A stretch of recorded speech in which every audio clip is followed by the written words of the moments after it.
You're entering the MSP Zone, a podcast for the managed services community, covering news, analysis, and interviews from around the globe. Elevate your MSP game by staying in the MSP Zone. And now, your host, Charles Weaver. You know what topic we haven't discussed in a long time? Backup. Yeah, you heard me right. Backup. And for the last 2 years, we've been talking about pandemic. We've been talking about security, cybersecurity, risk. We've been talking about all those things. And don't get me wrong, it's been really important that we have those discussions. But today's guest is going to kind of take us in a slightly fresh and new direction, at least in terms of the MSPZone podcast.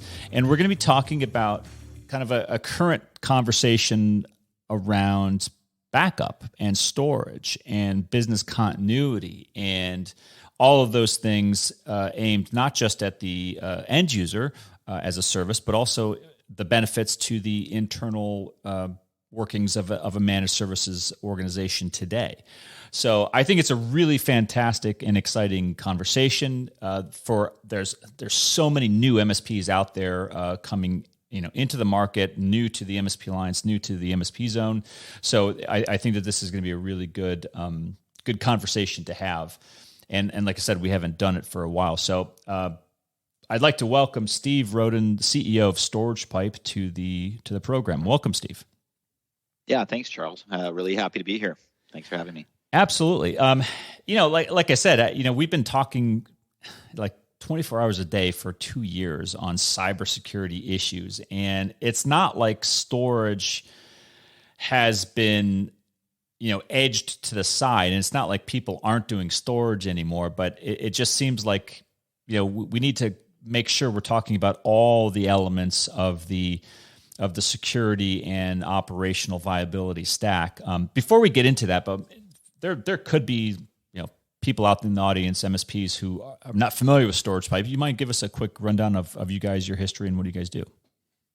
Sure, absolutely. So Storagepipe, we've been focused on cloud and data protection services, specifically backup as a service and disaster recovery as a service for the better part of over 20 years.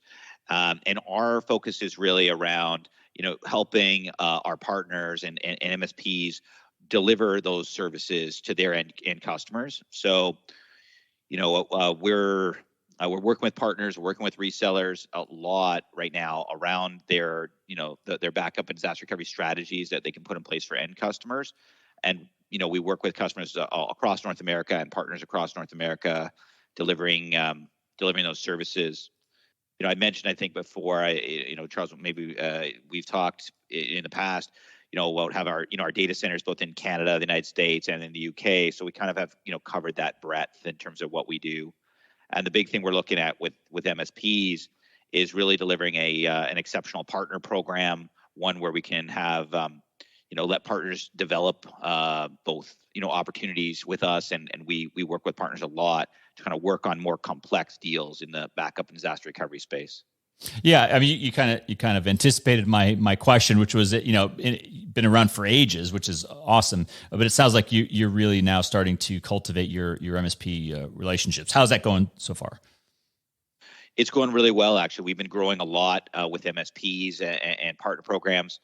The partner program we've developed and enhanced over the last couple of years has really started to take off.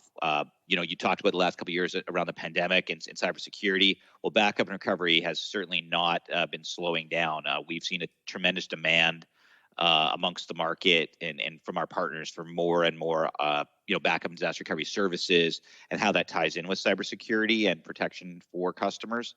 So we've introduced, new features of our partner program, like deal registration, a new partner portal we launched, new training programs for partners.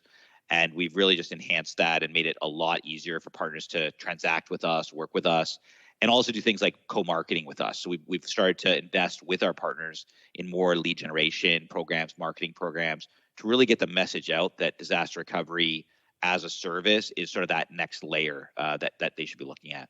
Yeah, no, that's fantastic. I'd like to circle back maybe a little bit later on, the types of partners you're recruiting, we're currently working with, and all that. But I want to kind of jump right into some of these questions because I think they're really, really important. And I hope this hasn't happened, which is that I hope we haven't taken our eye off the ball of what I would call the fundamentals of being a good MSP. Starting first and foremost, I think that 10 years ago, we certainly saw storms, natural disasters. You saw business continuity events, the like of which are mostly like power outages, connectivity outages, maybe some natural disasters like a storm or a earthquake in West Coast and other parts of the world. But now, pandemic has taken over as kind of the de facto, kind of testing platform that we all test on for business continuity. Could you give us your perspective about the role of backup in that larger business continuity framework? Yeah, absolutely. So what we've seen with backup as a service is that it's moving, beyond the servers in your office, certainly, or the servers in your data centers. During the pandemic, we saw the growth of protection for endpoints. So, a lot more people working from home. So more backup of, systems that were residing in all different places in all different locations, tying in with the corporate network. So that was certainly something that grew. We also saw and are seeing tremendous growth in backup for Microsoft 365 as more and more organizations have moved to that. And that's accelerated during the pandemic, certainly. So we're seeing more and more protection for that platform, as well as other SaaS platforms, and the movement to public cloud as well. So backup has really evolved from, to a hybrid model, right? It's really moved to a combination of public cloud, private cloud, on-prem, endpoint protection, and SaaS applications. And so that's where we kind of, help a lot. We see a lot of different, customers, partners who have those and are moving in those directions that want to take advantage of working with us across that hybrid sort of world.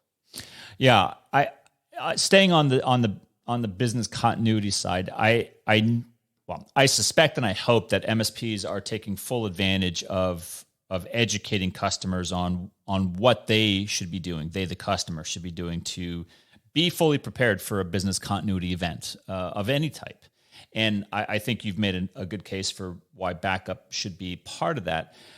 I would like to turn to the internal business continuity preparation of the MSP itself. And one thing that I've noticed is that there is not a consistency across the board of backing up critical cloud applications. And I'll give you a good example. There's the belief that Microsoft 365 is fully backed up by Microsoft.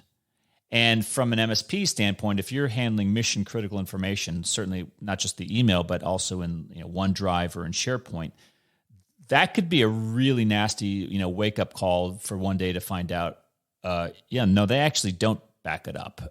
What are your thoughts on that kind of misconception? Yeah, I mean first of all, that is a misconception for sure. Microsoft does not back up the data, certainly not for any length of time either. And what we're seeing is, and as I mentioned, Microsoft 365 backup services are one of our fastest growing areas, both amongst direct customers and amongst partners.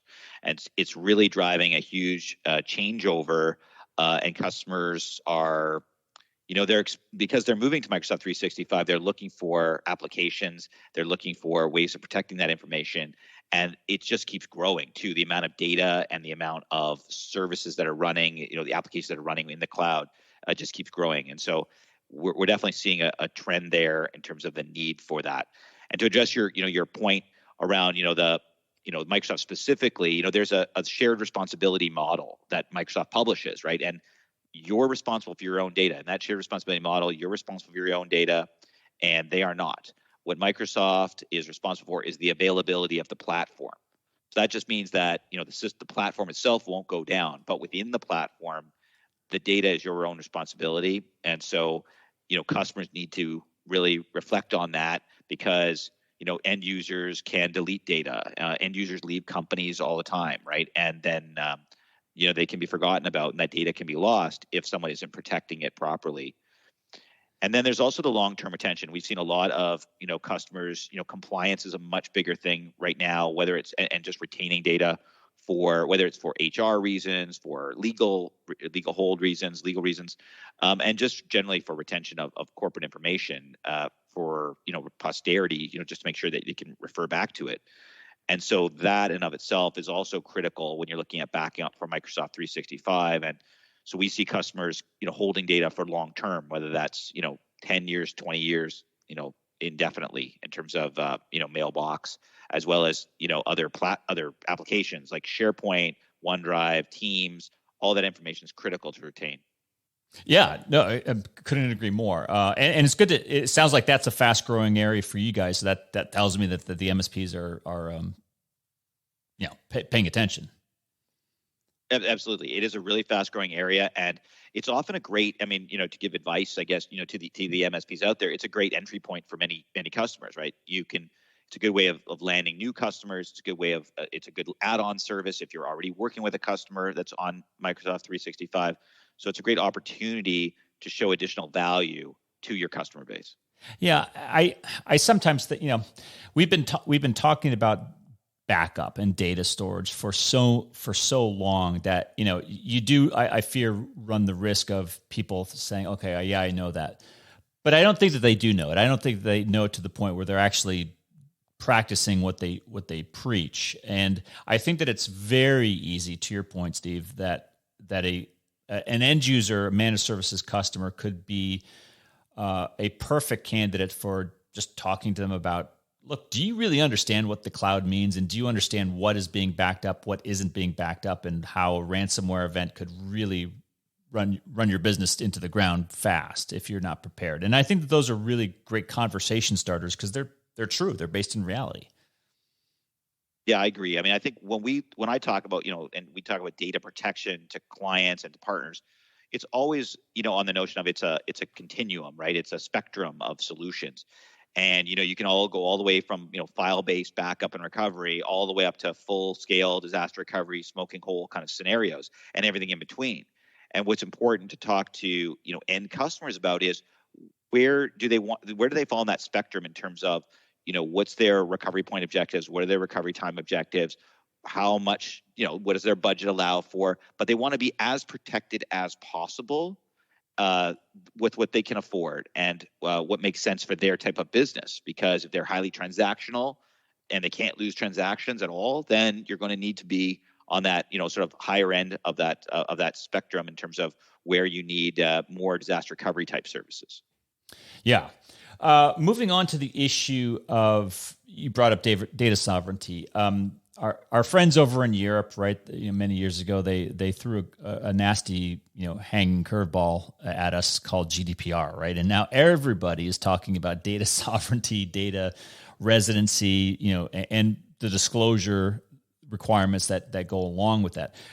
I believe that's a good sign. It's become part of the best practices of the MSP certification, frameworks that are out there. What is your opinion on how does an MSP and by extension their customers approach issues such as data sovereignty, data residency pertaining to backup? Yeah, well, we approach that through keeping data centers in multiple jurisdictions so that we can service and have customers and partners have data stored where they want it. And so sometimes that's for bandwidth, like they want to be closer to their data. Sometimes they want to be further away, and sometimes it's just about having it in the right country. And so we definitely approach that perspective of servicing the need of the end customer and making sure that we can meet that objective. I think the other big thing about compliance is, we have, SOC certification on all of our data centers. So wherever the data is, it's always under a compliant framework.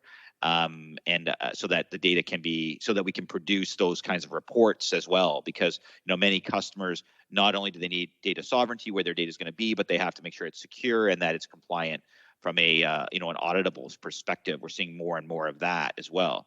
And so, many end customers will go to MSPs and look for, well, where can you store my data? And so you want to choose a, data location that meets the requirements of the customers, whether that's a physical location, a logical location, or a compliant location. Yeah. I want to bring up the issue of, the big four, right? Well, soon to be the big three now, with the Kaseya purchase of Datto. All of those companies, they've boasted, some more than others, backup, right? In the case of Datto, they were a backup company, but you guys are not affiliated. And I think that there could be, given today's, kind of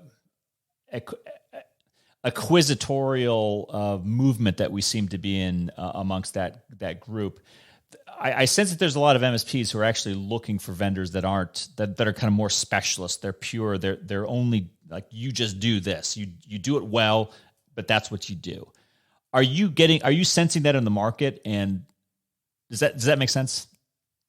Yeah, absolutely. It does make sense. And one of the things about our partner program is, we wanted to make sure that we weren't competing with our partners, right? So we wanted to give them the opportunity to register deals, work with them on opportunities, and being a specialist in an area where we don't, we're not putting boots on the street in certain, areas where our partners are, gives them more comfort in that way, that they can work with us specifically on opportunities, and we're just there to support them, right? We're that second level behind our partners from a disaster recovery perspective, and we give them that specialty, right? You're seeing that as well amongst services like for cybersecurity with SOC operation centers. We're similar in that way for the backup business, right? Where we provide that disaster recovery element behind the scenes, supporting our partners, supporting our customers when they need that. And in terms of the vendors, obviously we're a very large Veeam provider.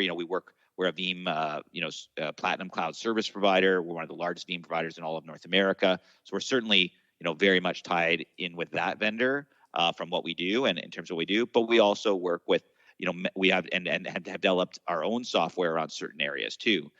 For example, with the IBM iSeries platform and the AIX platforms, like we have a lot of specialty in the IBM's areas. Given our history, we've had a lot of exposure to that. So we do have a number of customers and partners who are looking for solutions specifically who can address those point solutions for the AS400 iSeries platform, for example. Sure. Where they have one or two machines or maybe more than that in their environment, and they want to make sure that they work with a partner that can deal with that as well as all their Wintel type platforms. Where this kind of a dual question, but on the question of your partner base, specifically MSPs, where are you seeing the interest? Are you getting mid-market MSPs? You mentioned AS400. Those tend to be not really prevalent in the smaller range of the SMB. But where are your partners generally coming from, size-wise? We have, our partners, it's a range, certainly. You're right, though, on the AS100 and iSeries side, tend to be a bit more mid-market, more, industrial manufacturing, a lot of those, hospitals, healthcare, a lot of those in those areas. And so we do have, customers in those markets and that mid-market. We also have partners that deal with small businesses where we work with partners, for example, on our appliance models.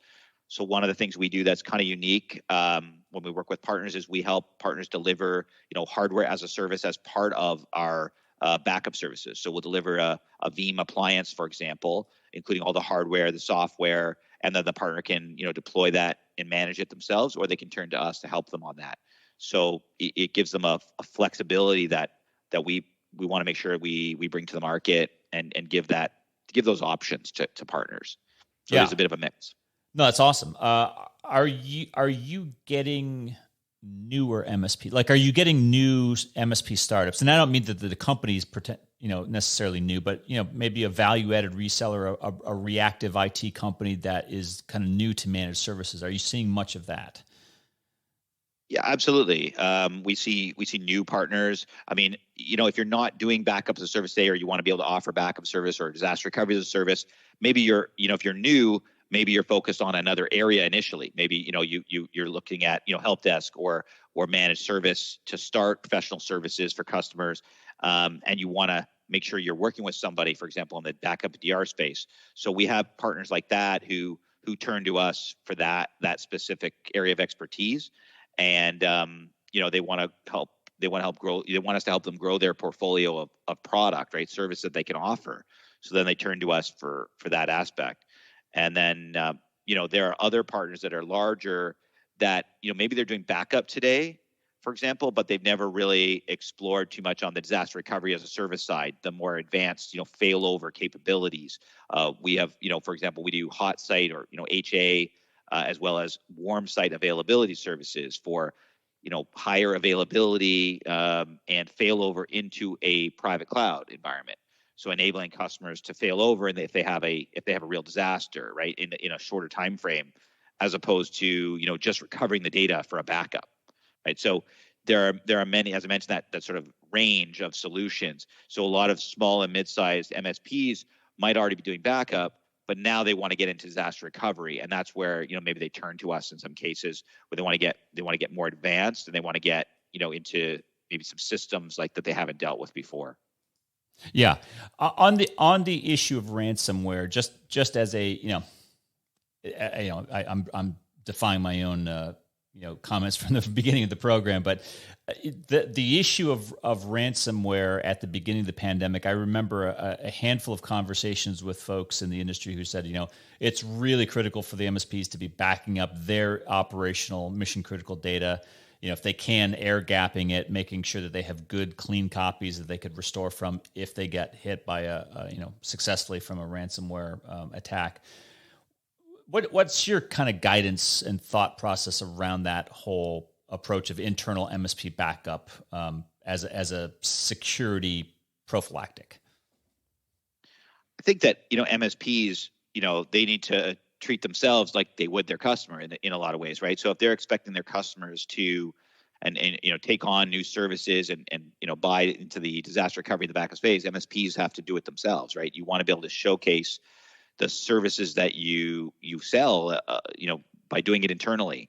In fact, some MSPs that we've recently signed up, they actually signed up with us internally, and then they liked the service. Then they actually start introducing to their customers. So that definitely happens. And we've had people, we've had that happen very recently too. I think that's the key thing, because customers always want to know, that you're eating your own dog food. You're following your own advice, right? You're doing that kind of thing yourself before they kind of take it on. So I think that's a critical element of when you're an MSP, that you can be, you're along with your customers. You're riding with them. Yeah, I think it's eat your own dog food. Every MSP ought to be doing, at the very minimum, everything that they do for their customers on themselves. I mean, that seems to me just kind of common sense. But well, anyway, so where I like to turn maybe to your thoughts on the future.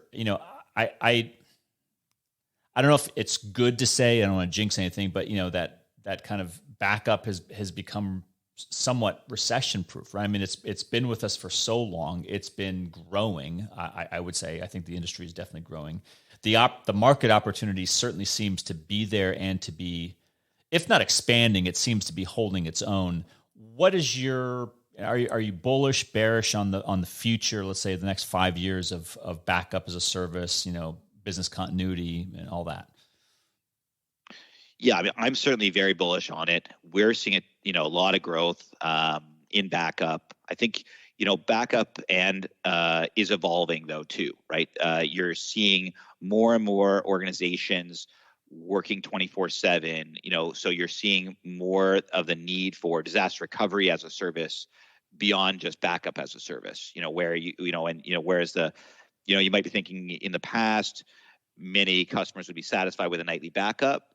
Some customers that's still fine for, but many other customers are asking for, I want my backup, 3, 4, or 6 times a day. I want to be replicating in near real time, or I want to be replicating every hour. I want to be able to fail over within an hour or two instead of next day capability. So, that's really changing things is about, what's expected in terms of disaster recovery and defining that.